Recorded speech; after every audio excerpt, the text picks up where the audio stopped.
तो आज के इस वीडियो में हम प्रूव करेंगे अवतल दर्पण में दर्पण सूत्र, जो कि काफी इंपोर्टेंट है, जो बोर्ड एग्जाम में 6 अंक में प्रश्न आता है। तो आप लोग इन प्रश्न को भूलकर भी मिस मत कीजिएगा, क्योंकि इस बार बोर्ड एग्जाम में आने की संभावना है। तो हम इसे सरल भाषा में प्रूव करेंगे, तो आप लोग वीडियो को एंड तक जरूर देखना।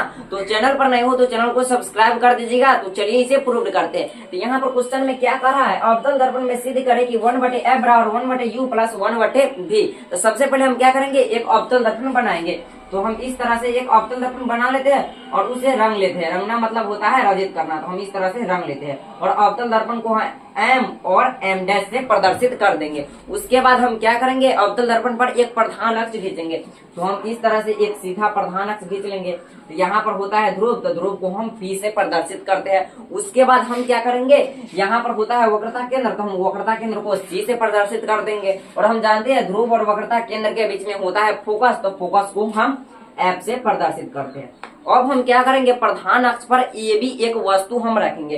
तो हम इस तरह से प्रधान अक्ष पर ए बी एक वस्तु रख लेंगे, ए बी। अब हम क्या करेंगे, वस्तु से 2 किरण गुजारेंगे, एक समांतर और एक हम वक्रता केंद्र के दिशा में। तो हम समांतर गुजारेंगे प्रधान अक्ष के समांतर। तो हमें पता है कि अवतल दर्पण में प्रधान अक्ष के समांतर कोई किरण गुजरती है तो टकराने के बाद वो फोकस से होकर गुजरती है। तो इस तरह से यह फोकस से होकर गुजरेगी। और हम एक किरण को गुजारेंगे वक्रता केंद्र के दिशा में। तो ये वक्रता केंद्र है, तो हम इसकी दिशा में इस तरह से गुजारेंगे। तो ये जिस तरह जाएगा उसी तरह आ जाएगा, और ये इस तरह जाएगा और टकराने के बाद फोकस से होकर गुजरेगा। तो यहाँ पर प्रतिबिंब बन रहा है, तो यह प्रतिबिंब बना, तो इसे हम मान लेंगे ए डैश और बी डैश, इसे हम एन मान लेंगे। अब हम क्या करेंगे, जो चित्र में दिया है हम इस तरफ लिख लेंगे। तो सबसे पहले यहाँ पर हम लिखेंगे माना कि एम डैश एक अवतल दर्पण है, एम डैश एक अवतल दर्पण है, अवतल दर्पण है जिसके मुख्य अक्ष पर ए बी वस्तु है। तो यहाँ पर हम लिख लेंगे जिसके मुख्य अक्ष पर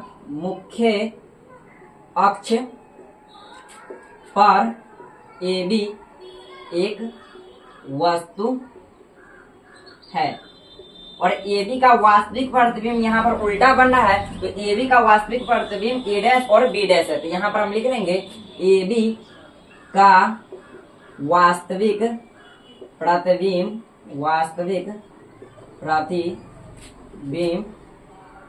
ए डैश और बी डैश है।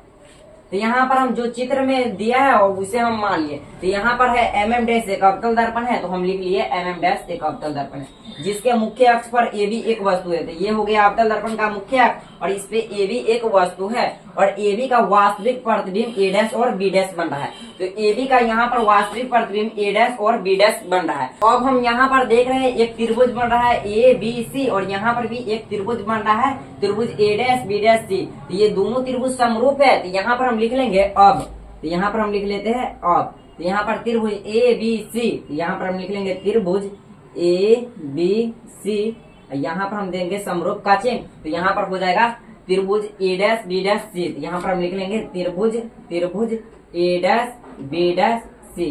तो यहाँ पर समरूप के नियम से अगर हम चलते हैं तो ए बी बट्टा हो जाएगा ए डैश और बी डैश, उसके बाद बी सी बट्टा हो जाएगा बी डैश और सी। तो यहाँ पर हम लिख लेंगे ए बी बट्टा ए डैश और यहाँ पर हो जाएगा बी डैश, अब बराबर हो जाएगा बी सी बट्टा बी डैश और सी।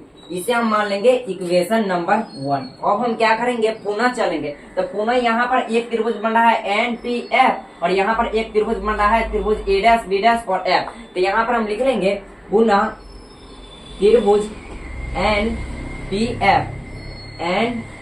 एफ समरूप हो जाएगा ए डैश बी डैश एफ। तो ए डैश बी डैश एफ, तो यहाँ पर हो जाएगा एन पी बट्टा ए डैश और बी डैश, और पी एफ बट्टा हो जाएगा बी डैश और एफ। तो जिस तरह से हम इस त्रिभुज में चले थे उसी तरह से इस त्रिभुज में होगा। तो यहाँ पर हम लिख लेंगे एन पी बट्टे ए डैश और बी डैश। तो यहाँ पर हम लिख लेंगे एन पी बट्टे ए डैश और बी डैश, अब बराबर यहाँ पर हो जाएगा पी एफ बट्टे बी डैश और एफ। तो यहाँ पर हम लिख लेंगे पी एफ बट्टे बी डैश और एफ। तो यहाँ पर एन पी ए बी क्या बराबर हो जाएगा, तो यहाँ पर हम देख रहे हैं एन पी बराबर हो जाएगा ए बी। तो यहाँ पर हम लिख लेंगे ए बी अब बटे ए डैश बी डैश अब बराबर पी एफ बराबर हो जाएगा बी डैश और एफ, और यहाँ पर हम लिख लेंगे चूंकि एनपी बराबर हो जाएगा ए बी।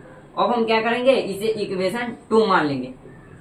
अब हम क्या करेंगे, समीकरण 1 और समीकरण 2 से, तो यहाँ पर हम देख रहे हैं समीकरण 1 में LHS बराबर है और समीकरण 2 में भी LHS बराबर है। तो यहाँ पर हम लिख लेंगे समीकरण पहला तथा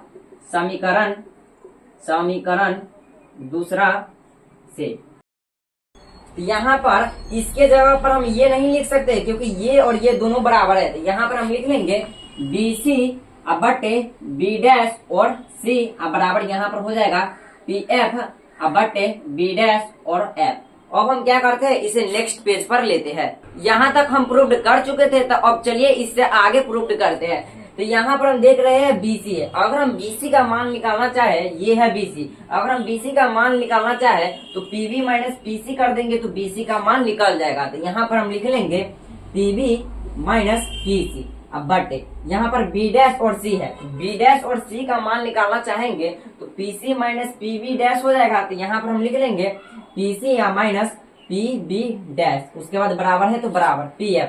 तो PF, तो यहाँ पर हम देख रहे हैं ये है PF। तो यहाँ पर ध्रुव और फोकस के बीच होता है फोकस दूरी, तो फोकस दूरी को हम छोटी f से दर्शाते हैं। तो यहाँ पर हम लिख लेंगे छोटी f। तो हम जानते हैं ध्रुव की बाईं तरफ होता है ऋणात्मक, तो इस तरह से यहाँ पर हो जाएगा फोकस दूरी ऋणात्मक में। तो यहाँ पर हम माइनस लगा देंगे। अब बटे यहाँ पर बी डैश और एफ है, तो यहाँ पर बी डैश और एफ है, तो ये इसे हम मान निकालना चाहेंगे तो हो जाएगा P B dash minus P F. तो यहाँ पर हम लिख लेंगे P B dash minus P F. अब यहाँ पर है पी बी, तो पी बी यह है पी और बी, तो पी बी है वस्तु दूरी, तो वस्तु दूरी को हम यू से प्रदर्शित करते हैं। तो यहाँ पर हम वस्तु दूरी को यू से प्रदर्शित करेंगे, और हम जानते हैं कि ध्रुव के बाईं ओर होता है वस्तु दूरी, तो वस्तु दूरी हमेशा ऋणात्मक होता है, तो ऋणात्मक है तो इसलिए हम इसे माइनस से प्रदर्शित कर देंगे। उसके बाद यहाँ पर है पीसी, तो यह हो गया पीसी, तो यह है वक्रता केंद्र, तो वक्रता केंद्र को हम आर से प्रदर्शित करते हैं। तो यहाँ पर हो जाएगा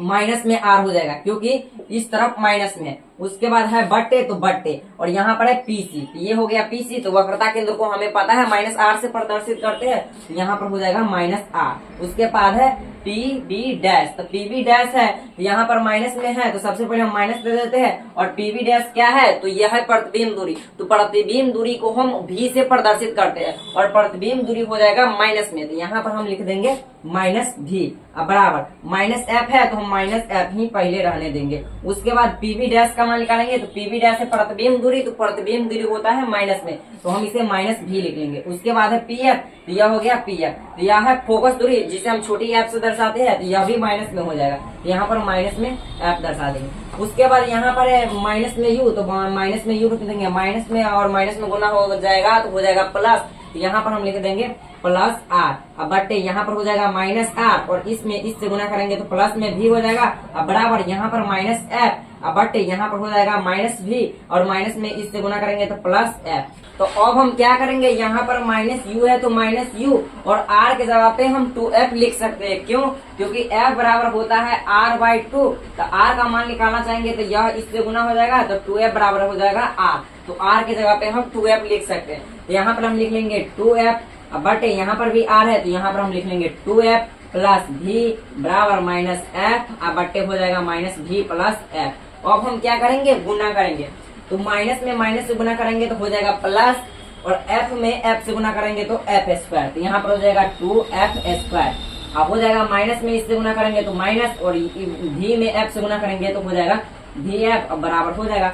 उसके बाद क्या करेंगे, माइनस में माइनस से गुना करेंगे तो हो जाएगा प्लस, और भी में यू से गुना करेंगे, मतलब भी में यू से गुना करेंगे तो हो जाएगा यू भी, तो यहाँ पर हम लिखेंगे यू भी। और उसके बाद है माइनस में इससे गुना करेंगे तो हो जाएगा माइनस, और 2f में भी से गुना करेंगे तो हो जाएगा 2vf। उसके बाद प्लस में माइनस से गुना करेंगे तो हो जाएगा माइनस, और f में u से गुना करेंगे तो हो जाएगा uf। उसके बाद प्लस में प्लस से गुना करेंगे तो हो जाएगा प्लस, और f में f से गुना करेंगे तो हो जाएगा 2f स्क्वायर।